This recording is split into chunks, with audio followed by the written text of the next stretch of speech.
Hello everyone and welcome back to the channel. Today we're going to be taking a look at the full LEGO Mario collectible minifigure series.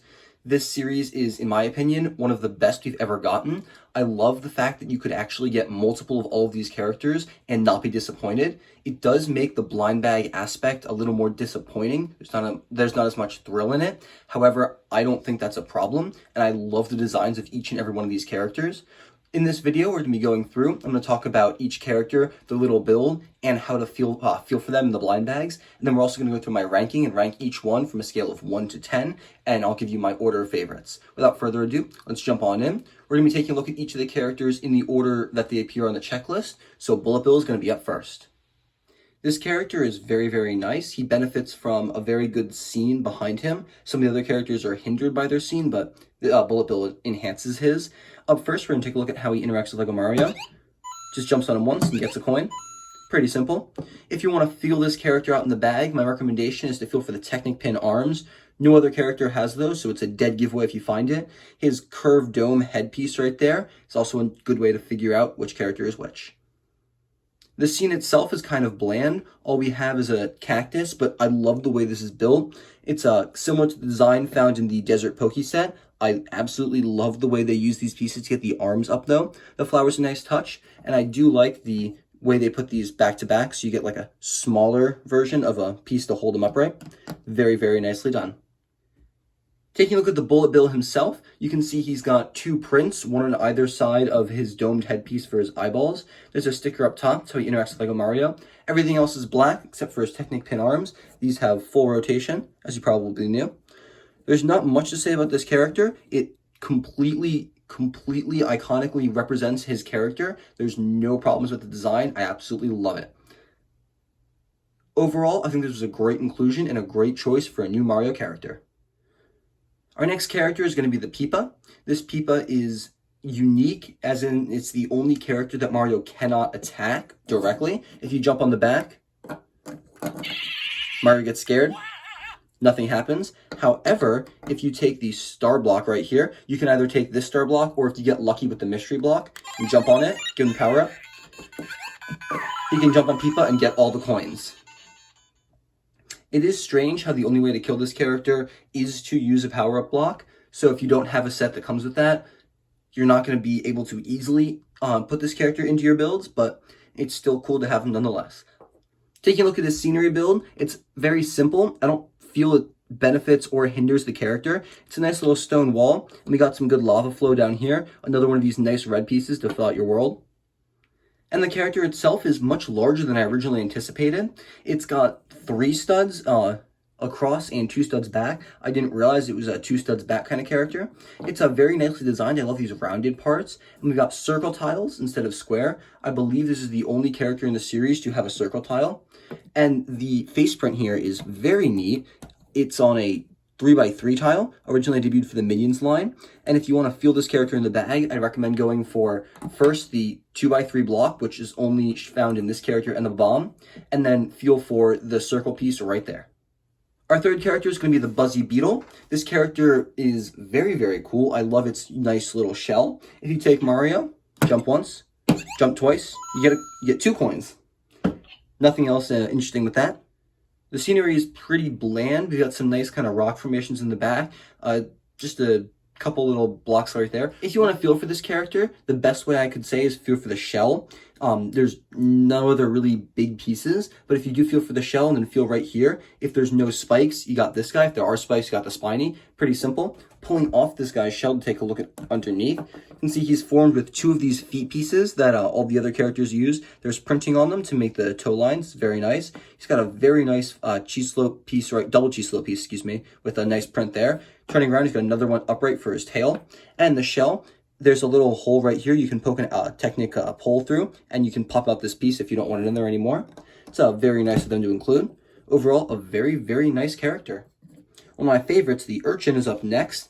This character benefits from incredible scenery. I love how they use this gear piece right here to get the splash effect, and it's the main piece you want to feel for when you're looking for this character.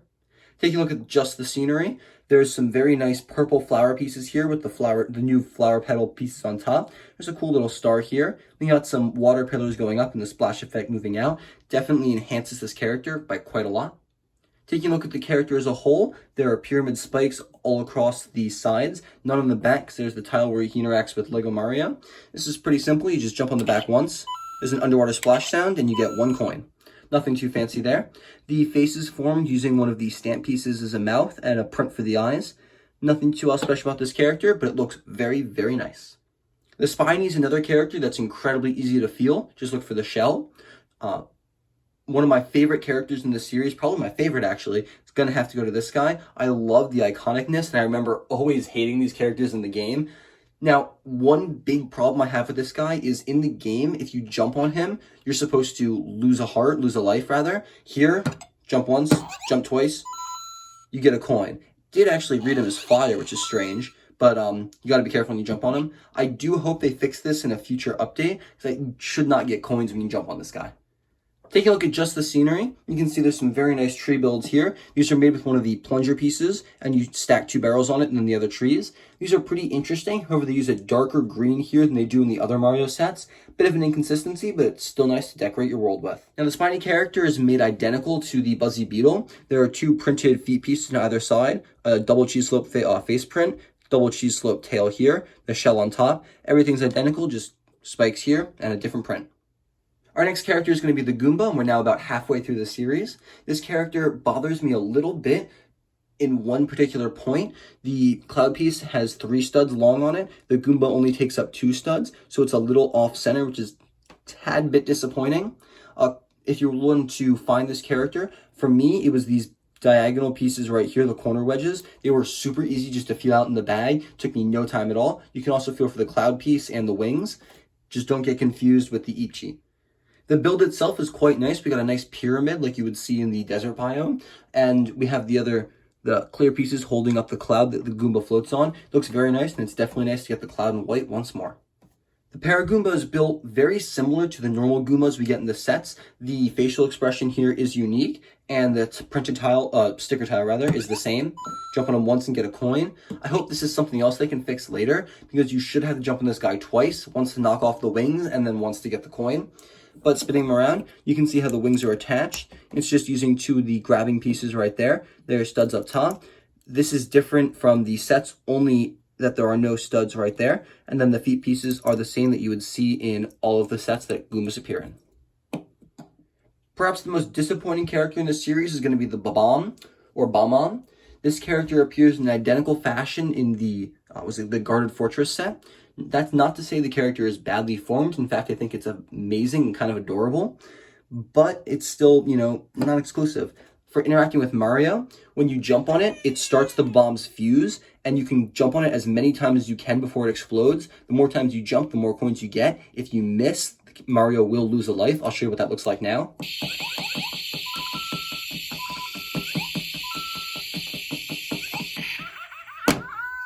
Didn't stop in time. So let's reset Mario real quick. Right. When you pull away, you get all the coins that you should have gotten before exploding. It's a nice little feature and very nice for play. Taking a look at just the biome, we got a nice little hill with the good flower here. I like this. It's very nice. It doesn't quite fit with the course building part, because Mario would have to jump over the hill. But if you want to put it off to the side, have the Babam as like a little villain blocking the road, works quite nicely. The Babam is formed with the same leg piece that the Spiny and the Buzzy Beetle have, just unprinted. There are tiles all on every side. Sticker right here, print up top. We've got a nice candle flame piece with the stamp in blue. Spinning them around, you can see there's a very nice bronze-colored wind-up key. Whoop. This piece, I believe, is exclusive to this character in this coloring, and it's very nice. You can wind him up if you want. And it's a very good character, and I'm just kind of bummed we didn't get a red variant, because that would have been perfect for this series. This character might be more disappointing to some than others. Similar to the Babam, this character appears in an almost identical fashion in another set. The Eep Cheeps appear in the Toad's Treasure Hunt. They're built exactly the same, however they are red. The fact that this is here doesn't bother me. I love getting it in yellow, because, it's a character that appears in Mario differently than the red ones. Taking a look at the interaction with Mario, spin him around. Mario simply just comes over here and jumps once and gets a coin. Pretty easy. If you're trying to feel this character in the bag, I recommend going for this plant piece right here. It's kind of bendy, so you can tell it apart from the coral, and there's nothing else it really could be. The scenery here is pretty simple. We just got a blue plate with some underwater flowers, a nice coral piece here, or seaweed piece here rather, and then there's the little floaty bit so you can have the Eep Cheep kind of swimming or jumping out of the water if you prefer. The Eep Cheep has two of these really nice wing pieces here. They're brand new for the Mario line. You can see the sticker on the back here. There's a very nice crest piece up at the front, print for the eyes, and then a very nice stamp piece here to make the mouth. Comes together to be a very interesting looking character and definitely very, very nice. We've only got two more characters to go. Second to last is going to be the blooper here. The blooper interacts with Mario very simply. You just kind of jump. You get the underwater sound in 1 coin. Nothing too extensive right there. If you're feeling for this guy in the bag, you're going to want to feel for this coral piece right here. It's similar to the ivy, however it's rigid, so it's very easy to tell apart. And if you're not sure, you can feel for this little grass piece right here. Pretty simple. Now this might be one of my favorite builds for the characters to stand on. I love this piece right here. It's so vibrant, such a good color, and it's very kind of exclusive, especially if you don't buy the friend sets. There's two nice little mini starfish right here, a good plant to the side. Very nice build, definitely highlights the character. The blooper itself, its build looked better as a picture than in person. You got the sticker tile on the back here. We got some nice cheese slopes to form the crest of the character here. Something about it, though, just kind of seems off to me. We have the tentacles here and the pokey bits here. I mean, I know what it is. It's iconic and recognizable, but something, I'm not sure what, is just kind of throwing me off. Still a great character nonetheless. And last but not least, we have the Fuzzy. Now, this character is very, very cute. I love this inclusion, and it's especially interesting to me because this is the only character with a built-in play feature. If you take the Mario, you can push him down to jump on it, and you get 1 coin. The hinge piece right here is what allows that, so you can move this up and down. And you can take the Fuzzy off and put any other character you want here, and it works quite nicely. Taking a look at just the biome, we got some very nice hills here in like a sand green color, and a very vibrant blue for the smaller ones. I like this simply because that's an uncommon color. It's also nice to get the hinge in that color for custom stuff. Looking at the Fuzzy, I love the way this is put together. We have an excellent, excellent face print here. It perfectly captures the character. Some very nice pyramid spikes going all around. And a very good stickered print on the back too. Overall, this character is definitely one of the top ones in the series in my opinion. So now that we've taken a look at each and every character, let's move on and start ranking them. Alright, up first, my favorite character from this series is going to have to be the Spiny. I simply love how iconic this character is, and I think it's been translated into Lego form amazingly well. The background's nice, and the character itself is perfect. Second place is going to be the Urchin. The Urchin is benefited by an excellent background, which kind of sets off the character. I love the gear piece used for the splash effect, and the new pyramid spikes work perfectly to capture the spiky aesthetic of this character. Similarly, in third place, we're going to have the Fuzzy. It benefits from the same kind of erratic spikiness that the Urchin has. I also love the face print. It's very iconic and very representative of what the Fuzzy is. I don't fondly look on these guys after my experience with them in the Mario Party game, but still one of my favorite characters. Fourth place is going to be the Bullet Bill. Now, I know a lot of people love this character so much more than me. I don't really get that, but I do know it's a very iconic character, and I love the way it's been represented in Lego form. I think it definitely has an edge over all the other characters. Fifth place is going to be the Eep Cheep. I love the Cheep Cheeps from Toad's Treasure Hunt, and this character is built the same way, just a different color, an exclusive variant, and I love the new wing piece for it, and it works very well as a very nice character. Sixth place is going to have to go to the Peepa. I'm not familiar with the Peepa as a character. It was probably in like a Bowser's Castle level at some point. I just don't remember it. I do like the whole ghost aesthetic it has, and the character is much larger than I originally thought it was going to be. And it just works very well for the Mario course building. It's also nice to get the red plate in such a cheap set.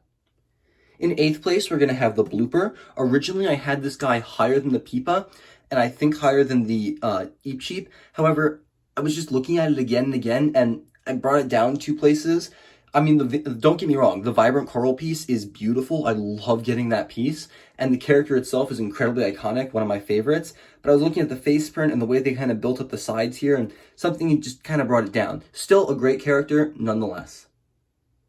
In 8th place, we're going to have the Buzzy Beetle. The Buzzy Beetle, I love the shell piece for it, and its design is nice. It's just not as iconic as some of the other characters, but it's still a really good character nonetheless. Next to last, 9th place, we have the Paragoomba. This character is very good, don't get me wrong. I just wish it was a little more different. know we don't have a Paragoomba in other sets, but we have lots of Goombas, and this doesn't quite have the uniqueness I come to expect from all these other characters. I mean, this is the same build as another guy, but completely different recolored. This is identical except for the wings on the back. It's nice to get them in this set, however, not quite as unique as I'd like. And speaking of uniqueness, in last place, we're going to have the Babam. I hate this character. I'm so sorry. It's identical to a character that appears in another LEGO set. Now, as someone who's not getting the Guarded Fortress, that doesn't bother me as much as it normally would someone else, because I'm not getting a duplicate of it. But it would have been so much nicer if this was a red variant. Like we have the yellow variant here of the Eep. Why couldn't we get a red variant of the Babam? But guess not. Anyway, guys, that was my order for the collectible minifigures from first to worst. If you guys disagree, please let me know down in the comments below. I'd love to hear your opinions. But now, let's move on to my final verdict. Overall, I think this series was an excellent idea and a perfect choice for this theme.